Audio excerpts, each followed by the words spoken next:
Yeah, revenue subledgers. I feel like that's like it's like an accounting like 101 term or something, right? Like do we actually use that in the day-to-day? I've had people say to me like, "Hey, what do you mean by a revenue subledger?"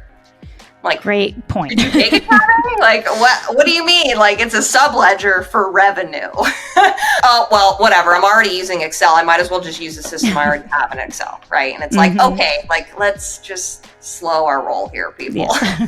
And I get it, right? Like, we have a ton of pressure to get stuff done. And so it is really easy to be like, that's just not going to work for me. I need to move on. Dollars. Meaning you work with numbers? Oh, it's so much more than that. Modernization by streamlining the process.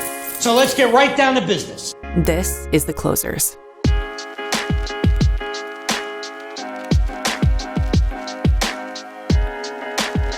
Hey, Jill, thanks for joining me today. Hey, good to see you. Likewise. Always enjoy getting to talk with you. I know some of our audience will get to hear some of it as well, but we always love to geek out over some great revenue accounting speak and technology and all that kind of great discussion. But before we jump in, want to just, kind of break the ice a little bit for our listeners.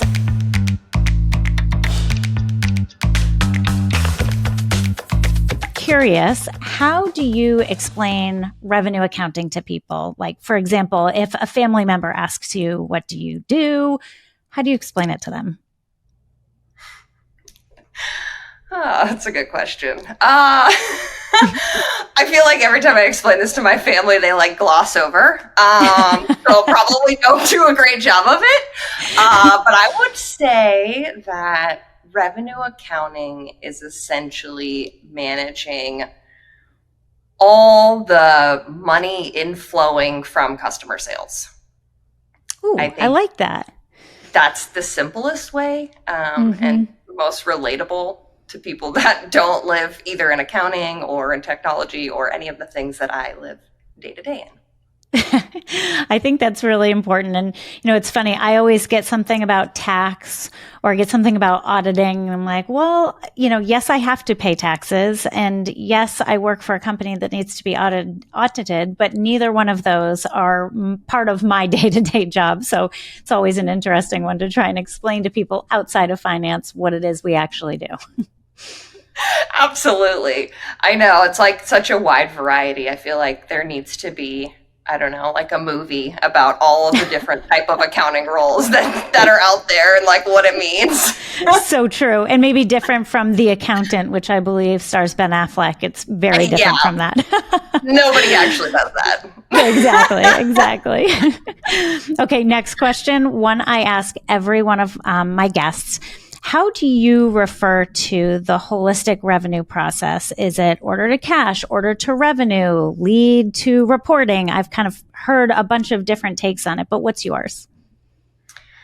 I tend to say lead to cash. My main goal of saying lead to cash is capturing everything from the initial marketing approach, like go-to-market strategy and stuff like that, all the way through cash collection and reporting in between there, right? Reporting sometimes becomes the end gap for some people, but if you really think about it, reporting occurs throughout the process. So I don't know that that's necessarily like an end point to a process. It's just part of a process. So for me, cash is kind of the end of the process because that also can include renewals, new sales, upsells, like everything basically.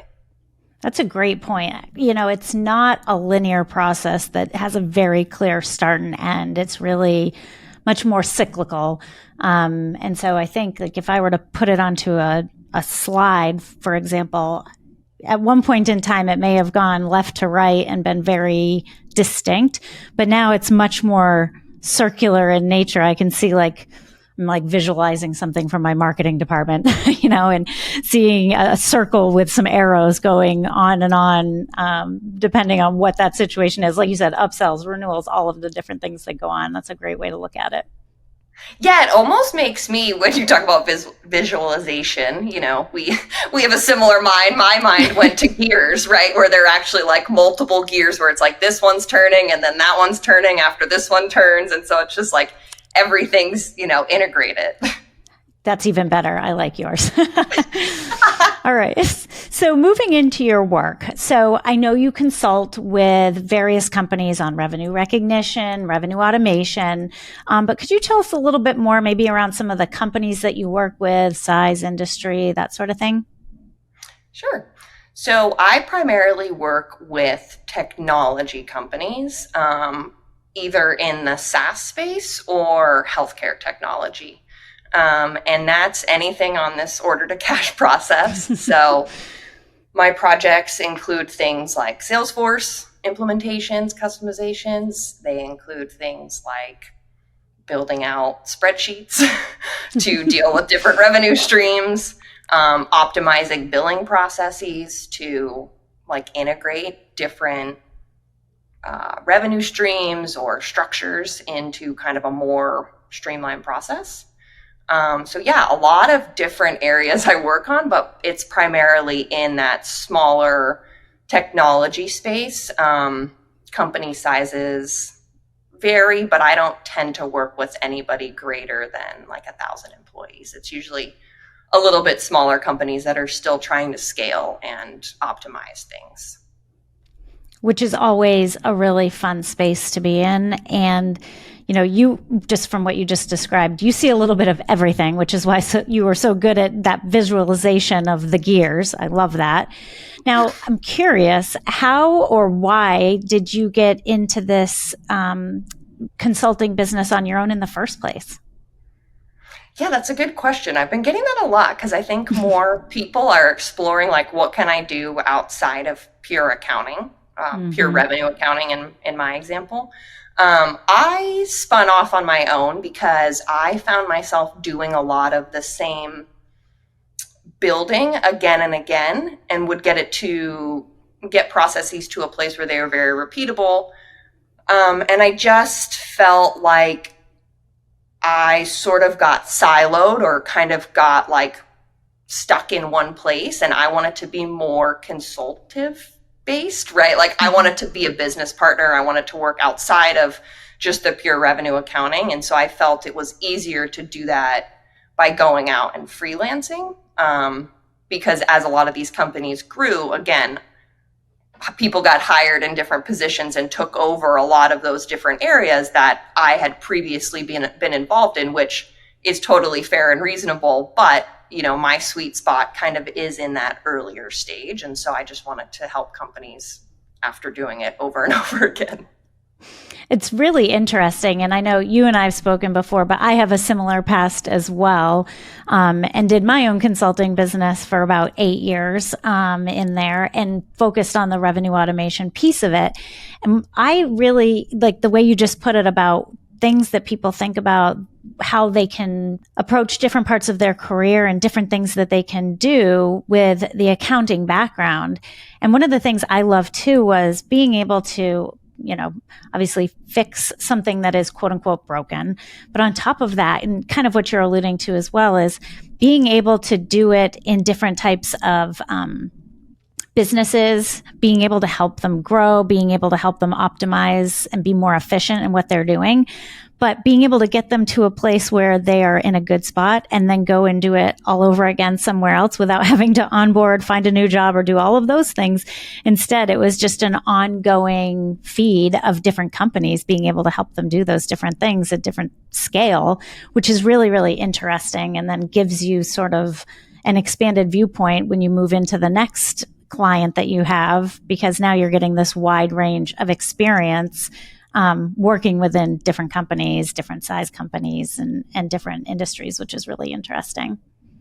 Yeah, absolutely. And I think one of the more rewarding things that you just sort of alluded to was part of the projects that I work on is also getting the right people in the right seats, right? There's people that love revenue accounting and that's what they want to do, right? They want to go from a revenue accountant to a senior revenue accountant and move up the chain to revenue director, whatever it may be. And that is awesome. And we need to find those people and put them in the roles that fit with that, right? And that's not me. So what I would like to do is come in and help them find those people and then train them and get them on board with this process and give them something that can scale and then allows them to grow in their career as well. So now let's move on to things that you're seeing in the market.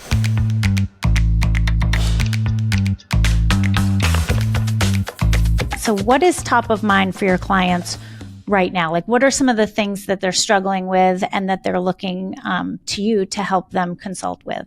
This is probably a very common answer, common theme, but technology, right? Like, what are we doing next? There's billions of articles out there about CFOs and CAOs really having these initiatives to either cut costs with technology or just cut cost in general, right? And we know that a lot of the answer is technology. And so a lot of my clients right now are struggling with how do you balance your day-to-day job, right? Then also go find those technologies that might help solve a problem. And then finally, how do you get the skills to not only sell this internally to get buy-in, but then also make sure it's effective, right? Like, it's not like you can just go and buy the product and be like, all right, like, great, now it's implemented and here, just go make it work, right? I mean, maybe you have a team, maybe you don't. But if you have a team, you're responsible then to go make sure that they're trained and they're onboarded and they're actually using the system and that you can provide the outputs that you said you could to the CFO or CAO, whoever. So I think it's just about like that technology integration is really top of mind and a big hurdle for a lot of my clients right now, just because they're still bogged down with the day-to-day stuff. Yeah. And it's hard to sort of balance, like, how do you keep the day-to-day going, right? Like, how do you keep the lights on, but still be able to make these improvements and make them effective, to your point. And so it's really interesting to see how different teams struggle with that. And I think it depends on a few things. One, what kind of budget they have available to do that. Can they hire some other or external resources to help them through that time? Maybe it's somebody like yourself. Then also, what is the cost of doing that? And does a company have the mindset to say, well, we're going to spend a little more now to make sure that this implementation is done well, done correctly, get it up and running, and know that over, say the next 3 years, it's going to pay for itself in the long term, but knowing that that's really what you're setting up for versus what does it do to my balance sheet and my P&L today? And can I handle that? And what does that look like from a strategic point of view based on what the company is looking to do? So it's just an interesting balance that I see accounting teams struggle with and figuring out how to do that. I'm curious, how have you seen what your clients are dealing with and thinking about? How did that change over, say, like the last 3 to 5 years, or has it? Oh, it absolutely has. I look back and I'm like, man, this has been a crazy whirlwind after 606 came out specifically, right? So I was getting a ton of, outreach for direct positions like corporate revenue accountant or something like that, because a lot of companies were like, oh man, we have to implement this. And I worked at a company that was like not really SaaS, but we tried to be SaaS. So we got really creative. So like I had a really good background in being able to kind of like work it. Over time, what's been interesting is everybody was like crazy about implementing 606, right? And that was just about like maybe having a revenue policy or being able to go through an audit, right? Like, do we have the right reports? Do we have the right disclosures? There were various levels of what people needed help with regarding 606. And because of the gradual rollout of that, as you know, right, like public company versus private company, that work continued for years. And it's still sort of continuing. Like I was on a call the other day and somebody said, yeah, well, we didn't really implement 606 that great, so we're revisiting. I'm like, wait, what? So that is still out there happening, but it's been interesting to see how 606 was such a hot topic for a really long time. Now it's merging into like, how do you automate 606? And I think the additional point to that is, how do you automate and structure your team to support all of that in a strategic way to go forward, right? Because a lot of the times we as accountants are just like, people in general, it's like, all right, let's just throw a body at the problem. Let's just like deal with it, put headcount. That's how we're going to handle it.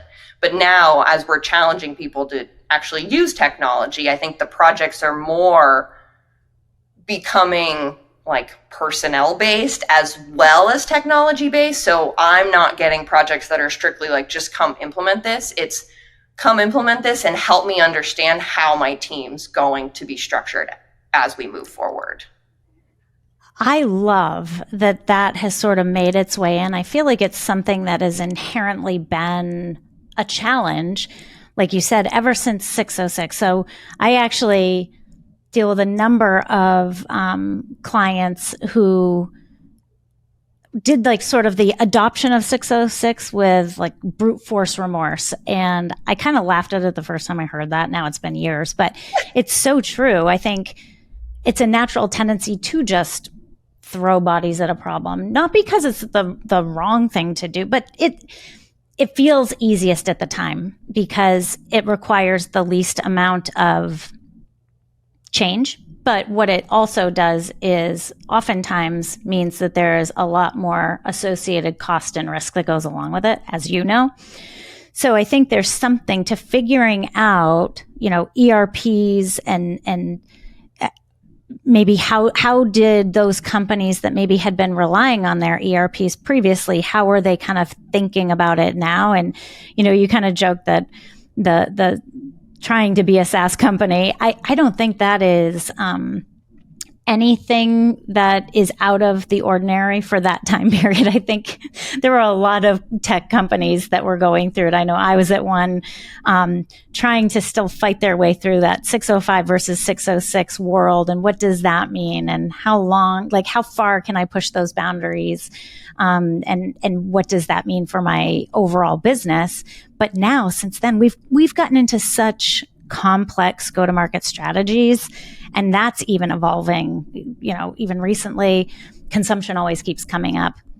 And so businesses are trying to figure out how they're going to do that. But I think the fact that there are companies thinking about how they structure their teams as well is really interesting, because so often we just jump to the technology piece, but it's just as, if not more important, to make sure that the change management piece of that and that everything you do with your existing team is thought of as part of that whole transformation with technology. Super, super interesting. So curious, like from a technology perspective and thinking about like what an ERP does, curious if you see much around like maybe customization of ERPs and figuring out what to do with the teams, or maybe, thinking about other options around that. So maybe we can walk through some of those. But first and foremost, if we think of like those ERP modules that may offer some bit of revenue recognition today, like I think of like a NetSuite ARM, for example, is very common, especially in technology companies. So I'm sure you have a great deal of experience around that. Yeah, NetSuite is definitely my wheelhouse. Honestly, I think it's the only system I've been working in since I've been consulting. When it comes to like ERPs, like I don't typically work in anything bigger. Again, company size matters there, right? Exactly. So that makes a lot of sense why.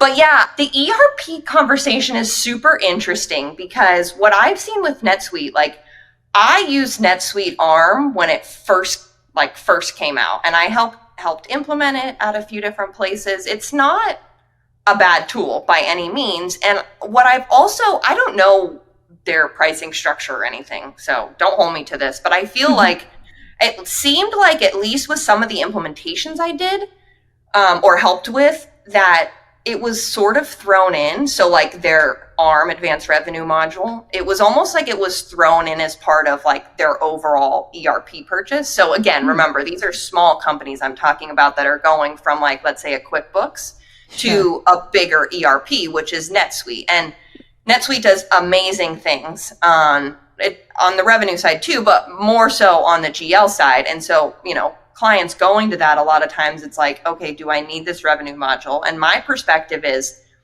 if they're going to throw it in, sure, why not throw it in? Like maybe you'll have a need for it, right? Mm-hmm. Like whatever.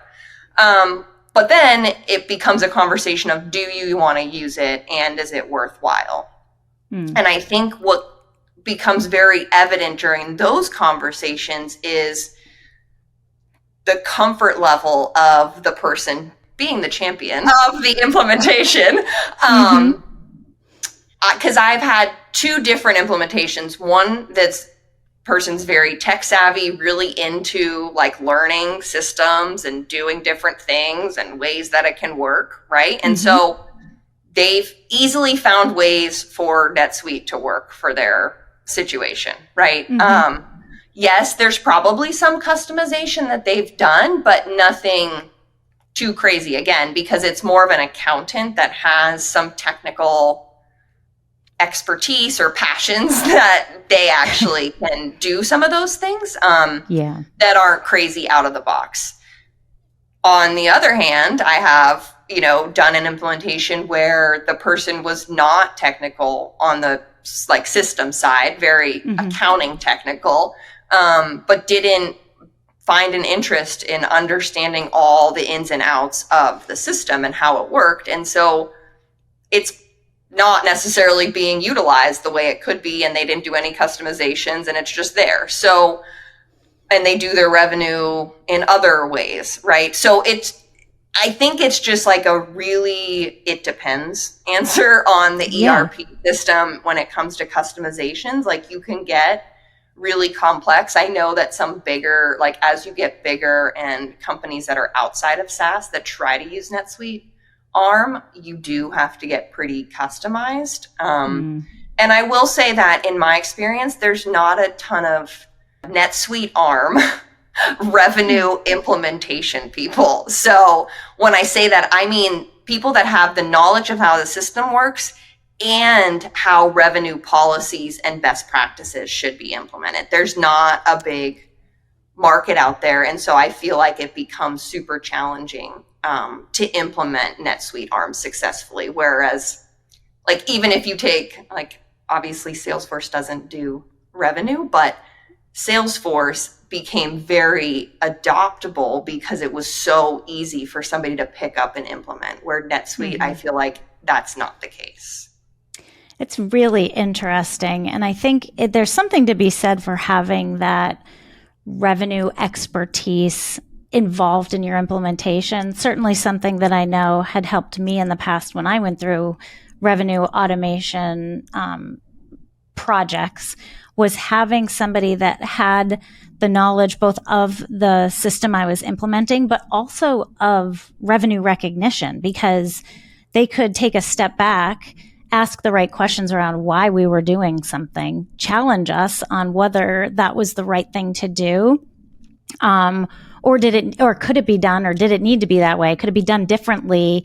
And they had those best practices, but understood the use cases well enough to have those conversations to set us up for success long term. So it wasn't like just the one thing that I do see sometimes is, well, we do X today manually to recognize our revenue. So I want to automate X, and I'm going to do it exactly this way, instead of, well, I do X today because I don't have automation. If I had automation, maybe if I did it this way, Y, maybe that would be a better way to do it that gives me more agility long term. So it's really interesting, though, to have some expertise there to sort of be able to help make those decisions in the design process for long-term success. So I think there's something else too, when I think about ERPs and like the customizations that you alluded to a little bit, is you can pretty much make any system do anything, but at what cost? And so I always love to go down that customization route, only because I've literally customized stuff to the point where it worked me out of that system at some point.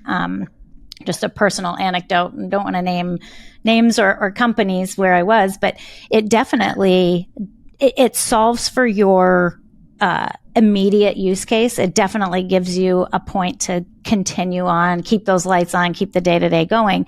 But then as soon as there's those other changes, you need somebody who can go back and tweak that initial customization code. And so that requires ongoing costs as well that I didn't take into consideration. Curious, have you seen maybe some of your clients get into that position, or maybe they're even thinking about something they can do and considering the differences that they're maybe faced with if they customize or not? Have you run into any of that before? Absolutely. I don't want to say specifically that one of my clients brought on like a business systems person for revenue reasons. But I like to say that it was a pretty big part of why they brought somebody on. So yeah, like what I'm seeing a lot is this, it's not a new role, right? But like at my companies, up until probably like the last year, I've been seeing finance organizations hiring like a business systems analyst or somebody that's basically like would historically sit on the IT side, and the IT budget is now actually like within finance and is responsible only for those finance systems, right? And I'm sure like larger companies have this as you grow. And I've seen that as like some larger businesses that have been acquired, but it's interesting because like these early stage businesses, it seems crazy that you have a whole headcount just dedicated to like managing your finance systems, right? And a lot of it comes down to revenue at the end of the day, right? And those customizations. And to your point, it's like, okay, so now I have a full-time headcount. That person, yeah, they're probably well-versed in NetSuite, but it's not like they're coming in knowing every in and out of NetSuite and how to code and do all of that and like connect systems and integrations and all of the fun stuff, right? Like so many startups have stuff that they've already built and it's like, let's just integrate. They want to integrate. And so then you need somebody that can be technical enough to do that, right? So then you get, if you have this headcount that I'm talking about, maybe that person doesn't have all of the expertise. So does that mean then you have to send them to go learn it? Do you go hire still a third-party consultant to come do that one task that this person can't do, right? It just like explodes. It's so true. There's that like ongoing management. It's like, it's almost like revisiting the implementation over and over again when you customize or customize too heavily, I should say, because then you're always having to sort of upkeep that system because each time you change or maybe the product team is introducing a new offering, or maybe you want to bundle some things and figure out if there's a new go-to-market strategy there. But every time you do one of those things, it does have an impact, and that impact needs to be, taken into consideration or tweaked along the way to get the rev rec right. Thinking about like some other options, there's always Excel, right? Like, and I always joke it's X-Hell, like ex.hell. But, curious, there's probably a lot of folks that you work with and a lot of clients that are using Excel to get by, from their ERP today. Also, when I think about some even better options that offer a lot less risk is revenue subledgers. And, wanted to dive into that a little bit with you around your take on those, if your clients are looking into those, and even why they exist in the first place. Yeah, revenue subledgers. I feel like that's like, it's like an accounting like 101 term or something, right? Like, do we actually use that in the day-to-day? I've had people say to me like, hey, what do you mean by a revenue subledger? Like, great point. Did you take it that way? Like, what do you mean? Like, it's a subledger for revenue. But basically, I mean, yeah, I think we all use revenue subledgers. It's just, we don't really refer to them as a subledger, I guess. So when I think of my past managing a revenue subledger, like that was historically Excel, right? Like that's where the revenue subledger is. And what that means to me, like revenue subledger by definition is essentially a place where you're capturing all your transactions related to revenue, right? Like all the ins and outs, like debits and credits, all of the fun accounting stuff. And that's why I say like accounting 101, because that's essentially what the subledger is capturing, all of that stuff.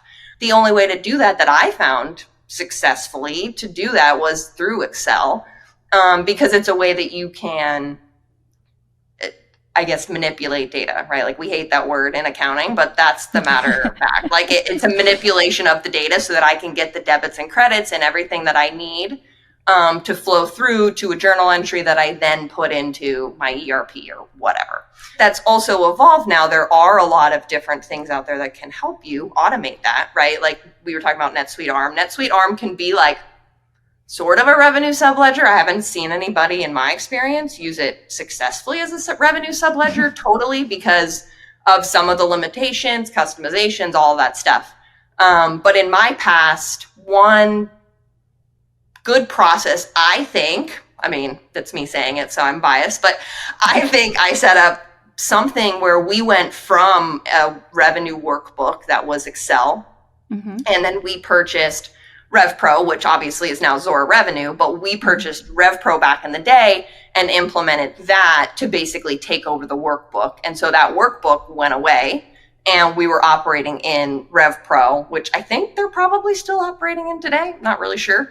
But that took over all of that transactional data where we could play with stuff and get to a place where we would say, okay, this is what we think the debits and credits are. This is how we're dealing with revenue. And then this is what we want to push to the ERP. So it gives you that place where, like you had said, like Excel felt easiest at the time because you could, and we'll use the word all accountants hate, manipulate the data. But really what it is we know that there are adjustments that need to be made. Right? Like at the end of the day, there need to be adjustments sometimes. There's never going to be a situation where 100% of the transactions, 100% of the time don't require any kind of adjustment. And so finding a way for all of those transactions to be captured in the revenue subledger, to your point, but provide enough flexibility with an audit trail to be able to, explain what those adjustments were, be able to successfully and more easily get through an audit, because as we know, Excel audits are long and painful and expensive. And so trying to break through that. And so I think some of what we're now thinking of as a revenue subledger or these point solutions, those are providing a way to be able to successfully track all of the transactions in an out-of-the-box solution, but allow flexibility when need be to make sure that everything is going to be captured fully and reconciled before sending it to the GL. But curious if you can speak to maybe some of the misconceptions, or maybe there's some education gaps around these point solution revenue subledgers and something like, having gone through the RevPro, now Zora Revenue, implementation, but curious if you can speak to some of the misconceptions around those type of tools that may be seen as, something that is more challenging, or maybe not something that somebody wants to consider as strongly as like an ERP plus Excel or something. Yeah, I would say that the biggest thing that I see is people, like the pushback on going with a point solution is we are impatient as accountants in general. And so when we hear, okay, we're only going to be able to handle like 80% of the use cases, for now, and the other stuff is going to have to still be handled in Excel or whatever, people immediately are like, oh, well, whatever. I'm already using Excel. I might as well just use the system I already have in Excel, right? And it's like, okay, like let's just slow our roll here, people. Yeah. And I get it, right? Like we have a ton of pressure to get stuff done. And so it is really easy to be like, that's just not going to work for me. I need to move on. But if we really take a step back, the solution does work. It's just a matter of like being patient, that it's going to take a little bit of time to implement it, and maybe going through the implementation, maybe that 80% actually turns into 90%, because to your point, you're working with people that understand the best use case options available, basically, whether within the certain point solution, or maybe they have another solution that's like, oh no, just use your ERP for this, or use something else for it, right? When you have a revenue expert helping you through a point solution implementation, they're going to give you recommendations probably even outside of that implementation, right? Like, because they are revenue accountants a lot of times, and so they understand policies and procedures that can be done slightly differently and accomplish the same goal. It's so true. So I think so if we think about the options, right, there's inside an ERP, maybe it's like we said, like that NetSuite ARM mod with the module, for example, or a dedicated revenue subledger or that point solution that we're talking about. There is a third choice if it's build your own, but very unusual these days. I think if we're talking customizations, building your own is basically just building one big, gigantic customization. And so probably doesn't make a lot of sense long term, given the cost to build internally and then support that long term. But if we think of the first two options being like inside your ERP or that dedicated point solution, what advice would you give to our audience on how to think about choosing between the two options? Like, are there different scenarios where an ERP might be a great fit, and then maybe scenarios where the ERP isn't a great choice and maybe something like a point solution makes more sense? Yeah, I don't think we've ever talked about this, so I'm really curious what your thoughts are too. But I would say it's just a matter of like how complex your revenue is. The ERP can handle anything that's like pretty straightforward rev rec, right? Mm-hmm. So like, if you don't anticipate a ton of complexity coming through, right? Like, this is where you have to understand the company strategy too, right? Mm-hmm. When you're buying and deciding something like this. So it depends on what are your use cases today and how complex they are, and where do you expect the business to go, right? You mentioned consumption. A lot of companies are looking at that. You need to go as a revenue accountant or whoever you are buying this potential point solution or not, and understand, where are you going as a company? Are you going somewhere that's going to make your rev rec potentially more complex? You don't need to go solve for it right now, but just consider it when you're implementing or deciding on a tool, because that tool is going to ultimately be what you use for this future strategy that the business may or may not implement, right? And so it just comes down to how complex your use cases are. And the one other thing I would say is, how much time do you have to commit to like managing the technology, right? If you go with a point solution, everything is essentially going to be within there. You're going to have revenue people that help you implement it. It should be pretty straightforward once you have it up and running. With the ERP, you're going to need to be a little bit more technical. So consider that if you do decide to go with that solution, like what that means. Again, long term, does that mean you're going to have to hire more people? Are you going to feel comfortable kind of taking on some of the technical stuff and maybe working with a third party? Again, what does that cost, right? So it's like, think ahead to the future of what your use cases are, but also right now, it's pretty important to understand what you need. Yeah, I agree wholeheartedly with, it definitely comes down to complexity, but I think you're spot on with understanding your own company's strategy. Every company obviously wants to grow their revenue or, cut their costs. It's sort of, especially in the world we live in right now, it's how do we do more with less? And so I think about that and thinking outside of just what does my individual team need to accomplish, but also what is the company looking to accomplish so that that team can help support it.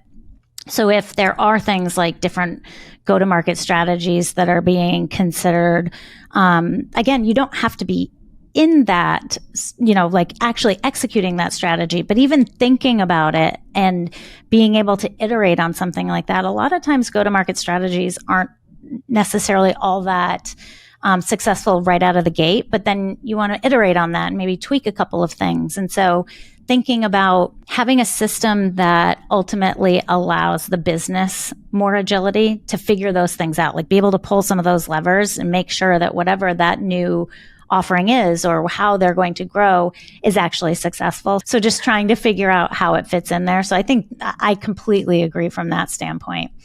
I'm curious if there's an accounting team that you're working with looking to automate, how do you see teams getting buy-in from their CFO for this? Like, do you have any advice around that?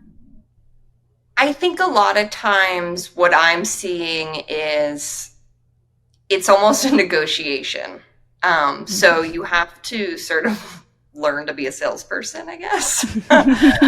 So my advice is go work with your salespeople to learn how to sell. Talking to the CFO from, again, this is like a sales thing, discovery point of view, understanding from the CFO what they care about, what are their initiatives. They have, whatever. They have goals and OKRs and whatever you want to call them, KPIs that they have to achieve. And so if you can align this to something that they're doing, then it's like a win-win. I've had one client that basically went and negotiated with their CFO and said, okay, if you let me buy this tool, I won't use that extra headcount until next year. And that was the way that they negotiated through getting the technology, right? And so that kind of goes back to our previous conversation where it's like, now it's on him to go make sure this tool works because he doesn't have headcount to fix it. Totally. I love that. The selling aspect of it is really, there is something important to it. And I think making it personal for the CFO really does help to close that gap for them, and being able to have those open conversations and probably taking those metrics and showing the value of if you let me implement this, right, then I won't need to hire this head until next year or maybe at all. Right. So I think that's really, really relevant, really important.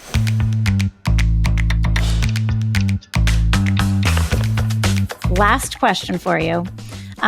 What prevents, in your opinion, accounting teams from elevating their role within the business? I think patience, like I mentioned earlier. A lot of times we either become the no people or we become like the grumpy back office people because we have deadlines, which is totally fair and reasonable, as I said.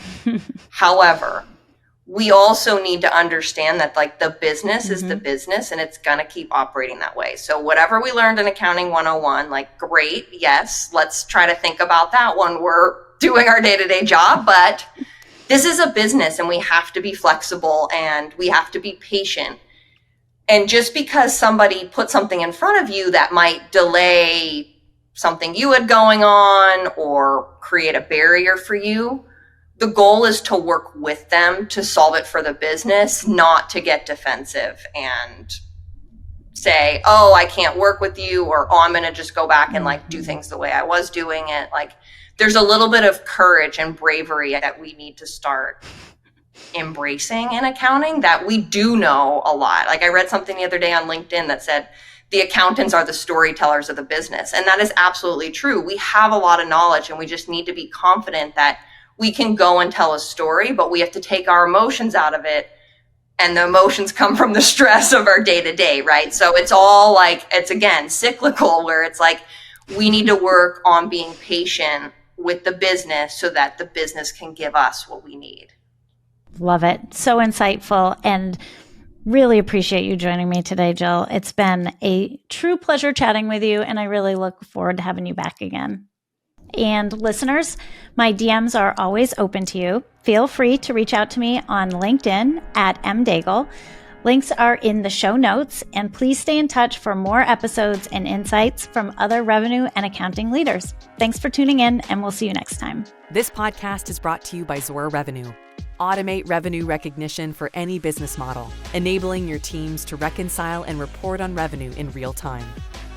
Listeners, my DMs are always open to you. Please feel free to reach out to me on LinkedIn at mdaigle, that's EMDAIGLE, and follow me for insights that help accounting leaders grow in their career, modernize their teams, and ultimately become more influential partners in business. Thanks for tuning in, and we'll see you next time.